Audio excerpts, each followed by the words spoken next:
No matter what people want you to believe, don't ever turn back on your dreams. It's all in your hands, a change is near. Hey guys, it's your girl Alana here. Welcome back to my channel, 3 Degrees of Love Divination on YouTube, 3 Degrees of Love. So I just woke up not that long ago, and I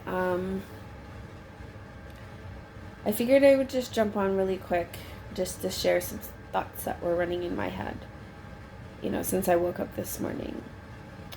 And one of the thoughts that were, coming up again for me is the idea of illusion. And, what we see, we believe. And when we continue to operate from that sort of perspective of only believing what we see, then we essentially end up keeping ourselves stuck, right? When we remove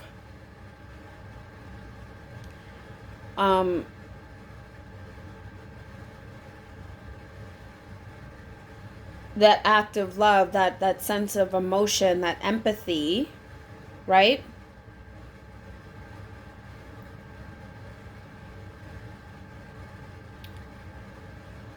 When we cut that off, we limit ourselves from seeing the bigger picture, from feeling the bigger understanding and knowing the bigger picture of it all, right? Sort of thinking about, vision and sight, for those who naturally, are like me and wear glasses, right? When we take our glasses off, right, our ability to see clearly is taken away, right? I'm going to put my glasses back up because I can't see properly. So, the idea that, and when we understand trauma and stuff like that too, and how that sort of shapes us to, and limits us, because, we go into the shell of sort of protection, survival, it becomes survival of the fittest. And we act from this place of defense all the time. We're essentially taking off our glasses, right? We get stuck into only seeing now what what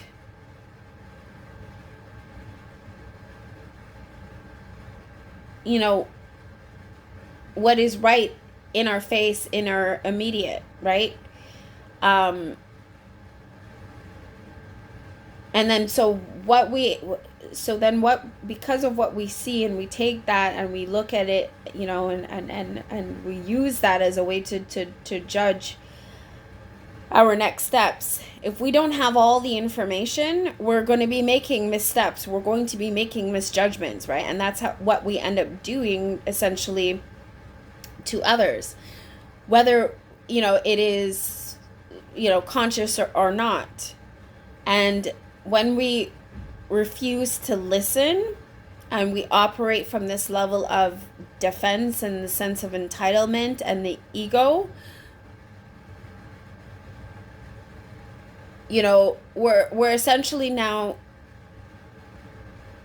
creating this illusion for ourselves that is misleading.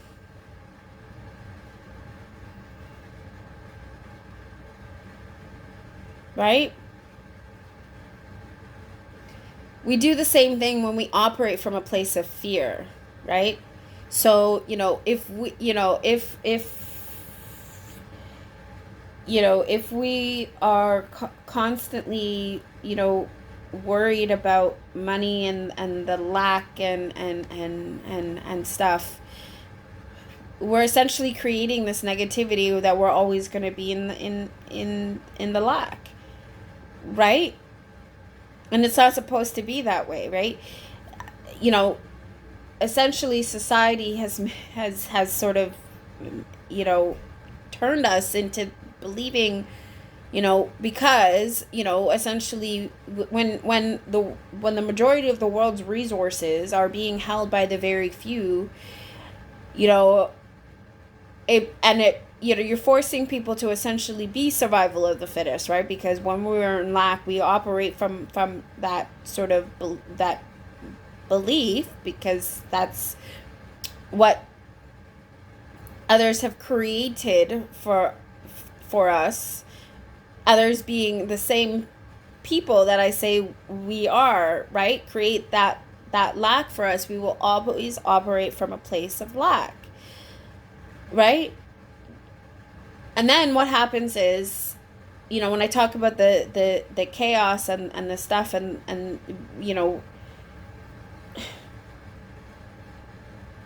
we can only fight against what,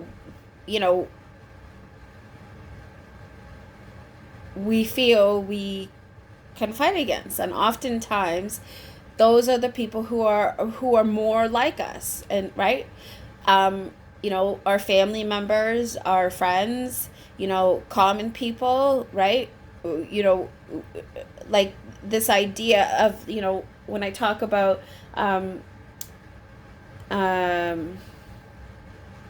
fraud and fraud being on the rise, and mental health being on the rise, well, that's essentially because of the strain, this illusion that this environment that was created, right, in this need to outwardly control, right, the imbalance of the world's resources. I talked about before, what did we, money isn't something that was newly invented.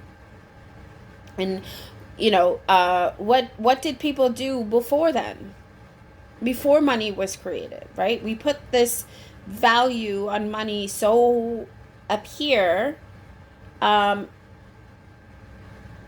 it's created this need, this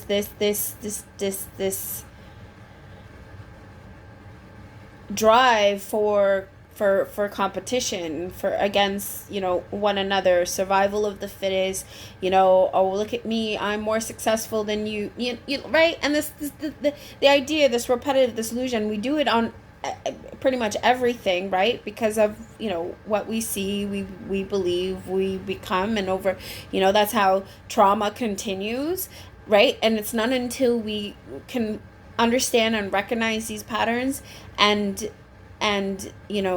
do what we can to change them. We can only control ourselves, and what we do and the choices we make, right? So with that understanding, we want to make sure that we've stepped outside of that, to see the full bigger picture. We want to make sure that we put our glasses on to see the bigger picture, the clear. And how do we do that? Well, by breaking down, removing the masks and the illusions to get to the heart, to the truth of what things is, of what it actually is. If someone you love is putting in an effort, but you can't see the effort, that doesn't mean the effort isn't there. It doesn't mean that it's not happening. And if you continuously choosing to believe what has already passed, then you're using that as a way to judge what your actions are, you keep yourself stuck. You keep yourself in the same sort of pattern, and not just yourself. Well, and anybody else who you love, because the understanding of what, the butterfly effect, and cause and effect, and and stuff like that, right?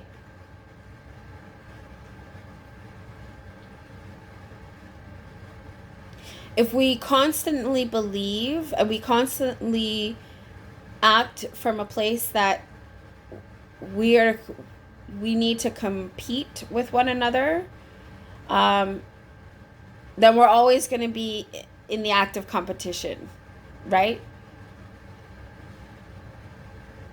When we can see ourselves as equals and the same, and getting to the heart and the truth of the matter, putting on our glasses essentially, we can see the illusions that are creating the negative cycles that we are on. The idea of imagination and the understanding that what we imagine, we become. What we believe, we become. And so when we operate from that of seeing is believing without, with our glasses off, and we're not seeing the full picture, and we cannot step back to see the full picture because we are so blinded by the trauma that we've endured, and we continue to operate from this place of fear, then we continue to create these negative cycles. And when it comes to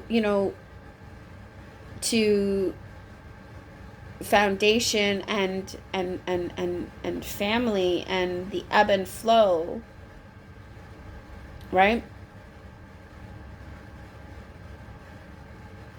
We're in this world, right? We're as we are born as individuals, and we be, right? And we grow up and we're in this world, we realize we're not alone, right? We're there's a whole mass of other people that have been through many different things that's out there, right? So when we continuously operate from this from a place of just only one, and that's it, and that's all I care about, then that's ultimately what you're always going to see, and what is always going to be created.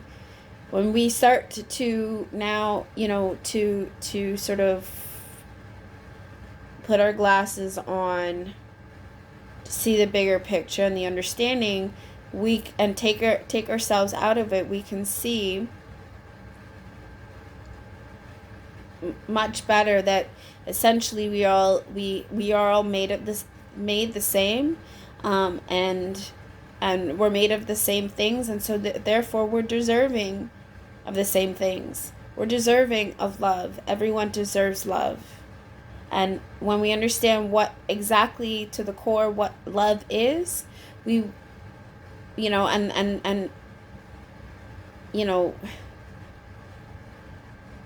and can operate, from a place that is whole,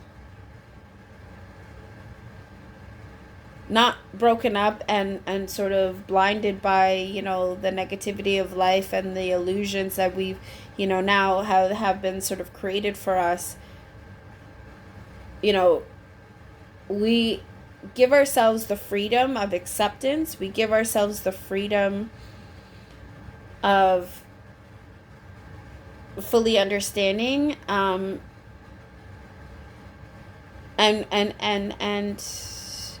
create a more welcoming, more accepting environment.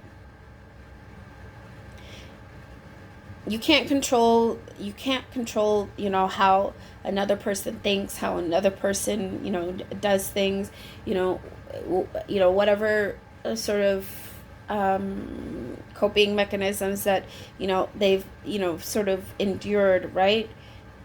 The one thing to understand is that, as we're not perfect beings, and if we're trying, then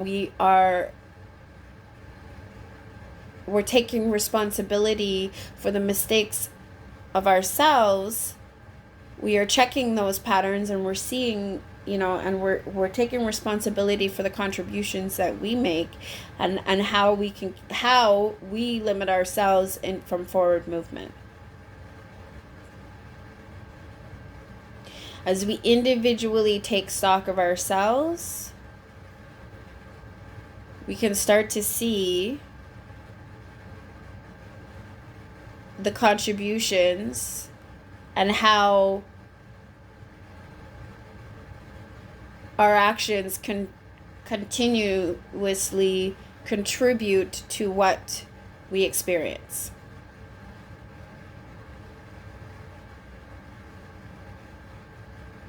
I honestly hope that makes sense for you. In what I've said. This is like I'm human.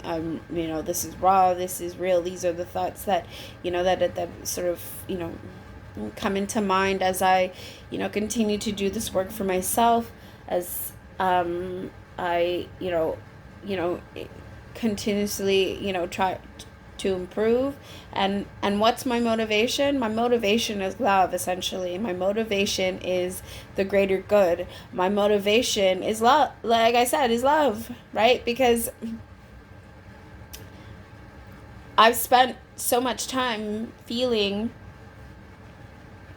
a lack of love. Excuse me.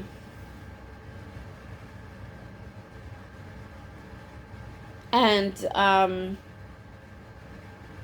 it's like I've been trying to play catch up ever since.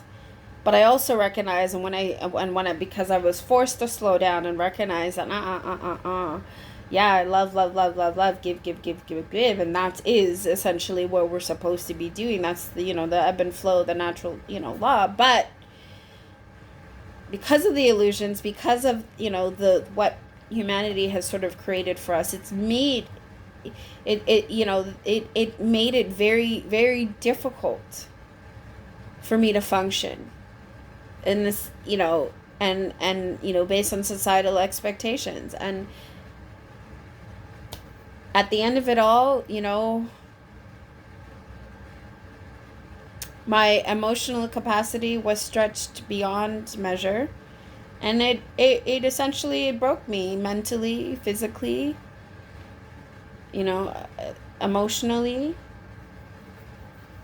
And in order to sort of compensate and to,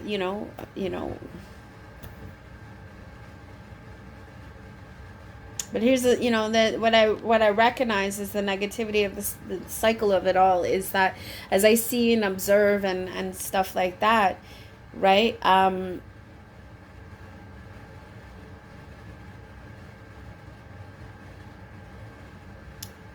I realized that my biggest lesson in this life was that seeing myself as equal to everyone else. That I am a person too. That I deserve love too. And I cannot be giving and loving if I am not taking care of me. And if I'm not taking care of me and I break down, then how am I going to be able to take care of those that I care about, right? My mom, my dad, and I carry the weight and the stress and the burden of what, of how I've sort of failed in that regard. Like I said, when everything was sort of falling apart, and I realized, who was there, who wasn't there, and that made all the, that made the difference for me. To look and appreciate, But I also, with that,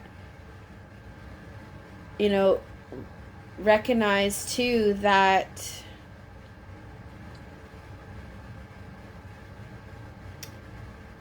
if I don't take care of myself and I don't fix that, then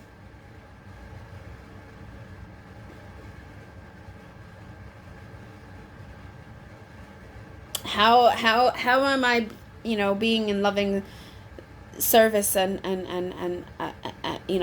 for my family?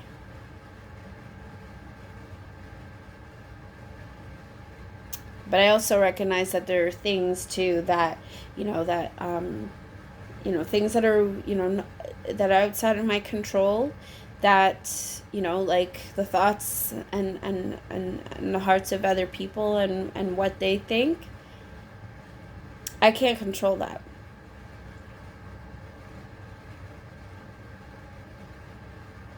But I can control how I act.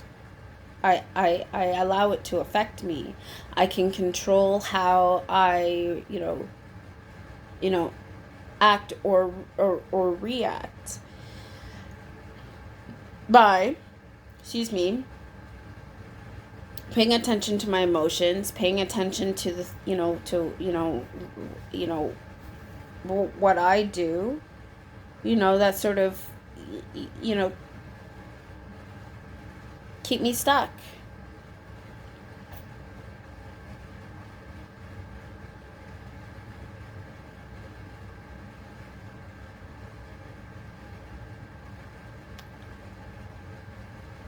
So, anyway,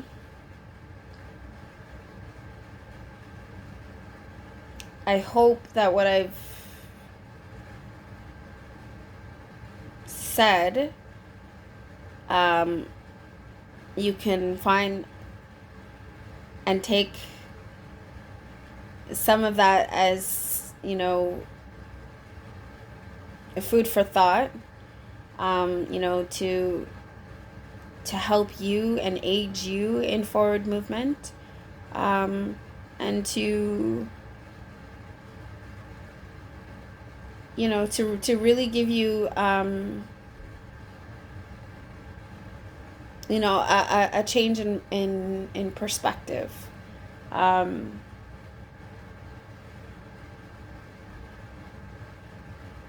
that you can, as you reflect upon things, in your own life, and you can see what you may be, doing wrong that is contributing to the, the same karmic cycles that you find yourself in. This work isn't easy. It really isn't. I also know that, and one of the things that I realized that I've had to sort of surrender to and accept is that,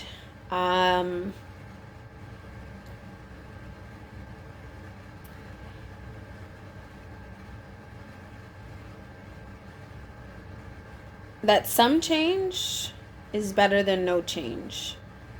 And nothing can happen overnight. It's something that we have to, consistently, work at.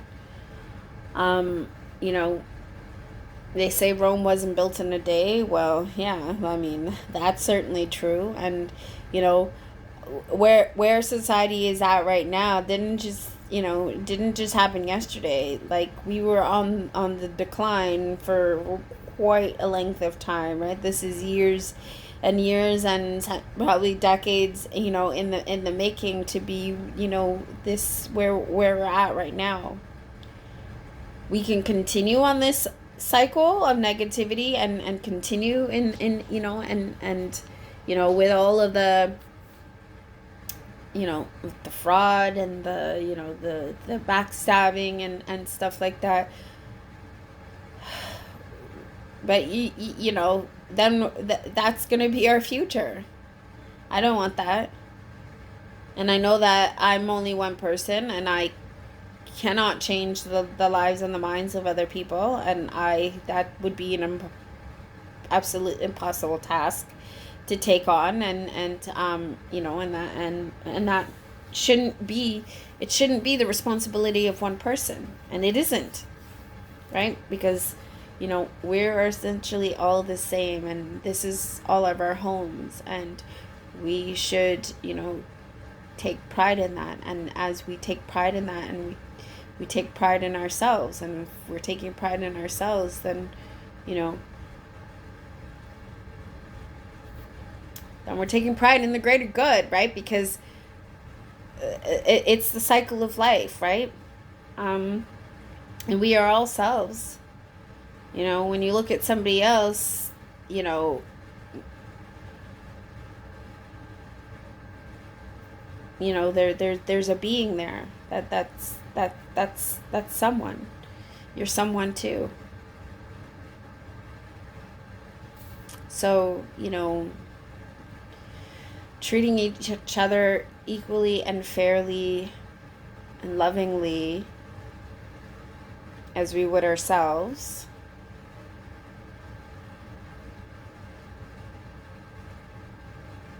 There shouldn't be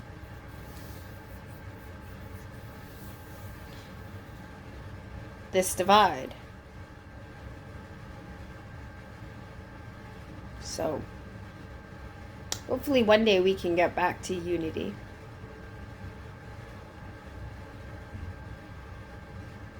But in the meantime,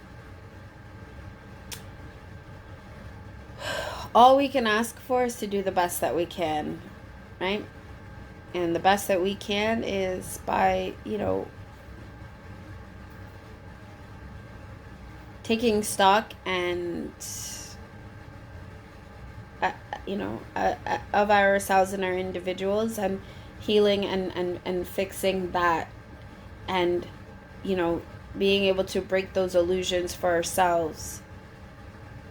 You know, as we do that, and slowly we, you know, as we can encourage others to do the same, and then hopefully, you know, down the road, you know, in generations to come, we will find our way back to equality again. That's what I hope for. So, and that's what I'm going to continue striving for. So, in that being said, I'm going to say bye, and when I see you again,